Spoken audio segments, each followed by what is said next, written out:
All right, today we're going to break down a sermon that takes on one of humanity's oldest, most complicated topics. We're going to explore its framework for understanding sin, not just as some dusty religious idea, but as a real force that shapes our lives, moving from what it calls bondage all the way to bliss. Okay, let's get right into it. So you might be thinking, a sermon on sin? Why are we digging into that? Well, because frameworks like this, they offer a really specific lens on the human condition. The big question we're exploring today is, what can this particular theological roadmap show us about our own internal struggles, our choices, and maybe even our deepest hopes? All right, so first up, let's talk about what this sermon says sin is at its core. It's described not just as something we do, but as an internal blueprint, something that's woven into our very makeup. The sermon uses a pretty specific word for this: proclivity. The whole argument is that we don't actually need to be taught how to do wrong. It suggests there's this built-in disposition, this, innate leaning towards disobedience that's part of what it calls our fallen nature. So the core idea is this: we're kind of wired for rebellion, not just prone to making a few mistakes here and there.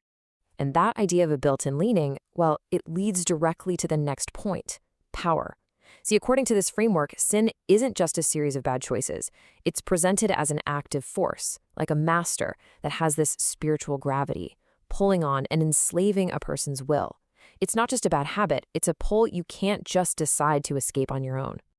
And this quote right here, man, it just perfectly captures that tension. The key thought from the sermon is that sin is just fundamentally deceptive. It dangles this promise of freedom, of doing whatever you want, but the actual result, the thing it delivers, is a chain.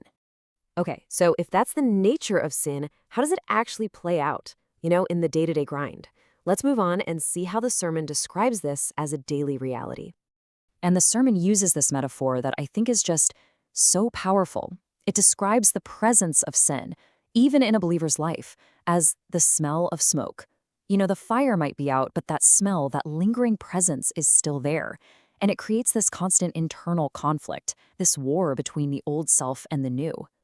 Now, here's something really honest. The source is very direct about the pleasure of sin. It fully acknowledges that if sin wasn't enjoyable in some way for a little while, it wouldn't even be a temptation. This verse from Hebrews really highlights that choice between a temporary, fleeting pleasure and something more lasting. And that brings us to the key takeaway about that pleasure. The sermon's warning is basically that it's a terrible deal. The enjoyment might be real, but it's incredibly short-lived, while the price you end up paying is huge. Basically, the pleasure is like a loan with an absolutely insane interest rate. So if the pleasure is temporary and the cost is high, what are the actual consequences? Well, this naturally leads us to the next section, which portrays this path not as a flat line, but as a slippery slope with some pretty serious outcomes. And what we see here is a stark contrast between two different fates. On the one hand, there's this outward appearance of prosperity. It looks strong, it's flourishing like a green bay tree, but the sermon argues that's just for a moment. On the other hand, you have the inner reality, this constant, restless pain, like a troubled sea that just can't find any calm.